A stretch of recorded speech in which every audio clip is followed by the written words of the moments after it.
नमस्कार, मी पंजाब डक हवामान अभ्यासक मुक्काम पोस्ट गोगळे धामणगाव तालुका शिरूर जिल्हा परभणी. आपण मागच्या अंदाजात सांगितलं होतं की राज्यामध्ये 7 तारखेपासून पूर्व विदर्भाकडून पाऊस येणार आहे, 8ला मराठवाड्याकडे जाणार आहे म्हणून हा अंदाज सांगितला होता.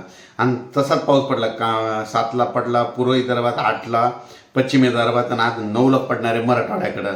तर आजपासून परत शेतकऱ्यासाठी अंदाज येत आहे. सर्व शेतकऱ्याला सांगू इच्छितो की राज्यात पावसाचा मुक्काम वाढला. म्हणजे राज्यात आता आज आहे 9 मे पासून ते 16 मे पर्यंत राज्यात भाग बदलत पाऊस पडणार आहे म्हणून हा अंदाज लक्षात यायचा. राज्यात एकंदरीत परिस्थिती बघितली तर आज मराठवाड्यात पूर्व विदर्भ पश्चिम विदर्भात पाऊस पडणार आहे.